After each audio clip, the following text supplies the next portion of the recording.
Suara dukungan terhadap Anies Baswedan menggema dalam acara Rapat Kerja Nasional, Rakernas.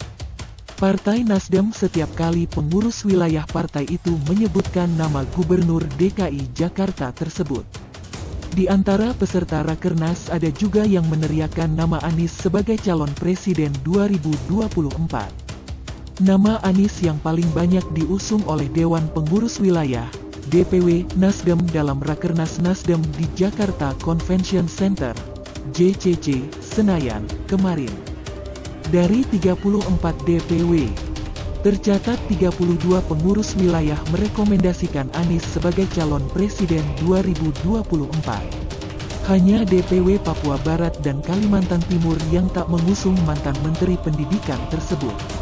Di urutan kedua, Gubernur Jawa Tengah Ganjar Pranowo yang diusulkan 29 DPW. Sejumlah pengurus wilayah dan kabupaten Nasdem yang ditemui mengaku bahwa nama Anies Baswedan ataupun Ganjar tak muncul begitu saja. Pengurus wilayah lebih dulu menjaring nama-nama bakal calon presiden dari pengurus kabupaten dan kecamatan. Selanjutnya, pengurus wilayah mendiskusikannya sebelum dibacakan dalam Rakernas. DPD Nasdem Kabupaten Renjang Lebong, Bengkulu, merupakan salah satu daerah yang ikut mengusulkan nama Anies dan Ganjar. Anggota pengurus DPD Nasdem Renjang Lebong, Sucipto, mengatakan mereka lebih dulu berdiskusi dengan pengurus kecamatan. Mereka merembukkan sejumlah nama yang dianggap layak disodorkan sebagai calon presiden. Pijakan mereka adalah elektabilitas sejumlah nama serta personal brandingnya. Diskusi mereka mengerucut pada Anies, Ganjar Pranowo, Ketua Dewan Perwakilan Rakyat Puan Maharani, dan Gubernur Jawa Barat Ridwan Kamil. Nama-nama ini lantas diserahkan kepada DPW Nasdem Bengkulu. Menurut DPD, mereka putra terbaik yang harus maju jadi presiden, kata Cipto kepada Tempo, kemarin. Proses penjaringan nama calon di tingkat kecamatan tak jauh berbeda. Ketua DPC Nasdem Pangkal Balam, Kayong Utara, Kalimantan Barat, Komdari, mengatakan hasil diskusi pengurus kecamatan Pangkal Balam mengerucut pada Anies dan Ganjar. Komdari menjelaskan, pengurus Pangkal Balam menilai Ganjar memiliki figur yang tegas dan sigap dalam menghadapi masalah. Adapun Anies merupakan figur yang kalem, tapi dapat menyelesaikan pekerjaan dengan baik. Komdari mengakui penilaian mereka banyak dipengaruhi hasil survei, media sosial, dan media massa. Mereka juga menilai berbagai pidato Anies dan Ganjar yang berseliweran di media sosial serta televisi. Mereka memang sedang tren sekarang, kata Komdari. Dia mengatakan hasil diskusi pengurus kecamatan itu tak jauh berbeda ketika urun rembuk di tingkat pengurus kabupaten ataupun provinsi. Lalu, DPW Kalimantan Barat memutuskan mengusung 3 nama, yaitu Anies, Ganjar, dan Gubernur Jawa Timur Hovifah Indar Parawansa. Saat DPW membacakan usulan nama bakal calon presiden dalam Rakernas kemarin, selain Anies dan Ganjar, banyak nama lain yang muncul. Misalnya, Menteri Badan Usaha Milik Negara Erick Thohir, Wakil Ketua DPR Rahmat Gobel, Menteri Pertanian Syahrul Yassin Limpo, dan Panglima TNI Jenderal Andika Perkasa. Sejumlah nama itu akan dikerucutkan menjadi 3, lalu disodorkan kepada Ketua Umum Nasdem Surya Paloh, Ketua Steering Komite, SC, Rakernas, Prananda Surya Paloh, mengatakan rapat pleno SC akan memutuskan 3 nama dengan usulan terbanyak sebagai calon presiden. Ditambah dengan survei dan juga keinginan grassroots, ujarnya, kemarin.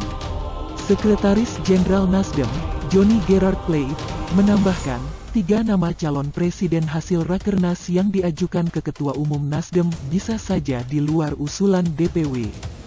Sebab, saat pembahasan di tingkat SC pada hari ini, pengurus pusat ikut serta memberikan masukan. DPP bisa menambah nama, dan bisa juga tidak, kata dia. Saat pembukaan Rakernas, Paloh menegaskan bahwa dirinya akan memilih satu di antara 3 nama yang diusulkan Rakernas menjadi calon presiden dari Nasdem. Ia berjanji menimbang banyak aspek secara objektif dan rasional sebelum memutuskan untuk memilih satu di antara 3 nama tersebut.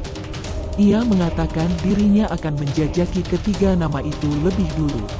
Penjajakan itu tidak hanya mengacu pada banyaknya dukungan dari pengurus wilayah ataupun elektabilitas ketiganya sesuai dengan hasil survei.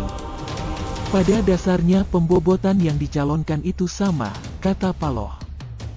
Paloh juga menegaskan bahwa partainya tak bisa diintervensi untuk memilih calon presiden mendatang. Paloh mengatakan Nasdem adalah partai yang merdeka dalam menentukan arah dan tujuan untuk menghadapi pemilu 2024. Sekretaris SC Rakernas, Willy Aditya, menegaskan bahwa calon presiden yang akan diusung Nasdem tidak wajib menjadi kader Nasdem. Sebab, calon presiden yang diusung partainya harus disetujui oleh koalisi Nasdem nantinya dan menjadi milik koalisi. Target kami adalah menang, kata Willy. Ganjar Pranowo, yang dimintai konfirmasi oleh awak media, hanya menjawab diplomatis.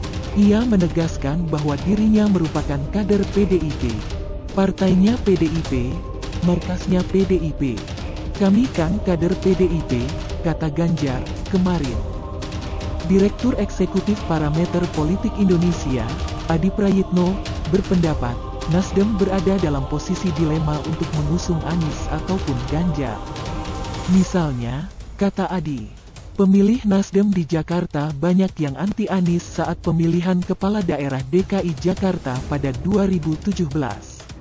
Basis pemilih Nasdem mendukung Ahok, Basuki Cahayapurnama, kata Adi. Dilema lain, Nasdem bakal berlawanan dengan kubu pemerintah jika mengusung Anies. Padahal Nasdem selama ini dikenal sebagai partai pemerintah yang loyal kepada Presiden Joko Widodo. Adi menjelaskan, Partai Nasdem juga menghadapi dilema untuk mengusung Ganjar sebagai calon presiden 2024.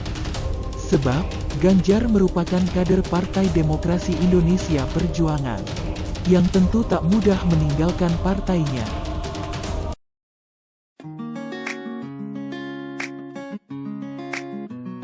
Demikianlah berita yang kami sampaikan. Jika Anda ingin update berita terbaru dari kami, silakan klik tombol subscribe atau langganan.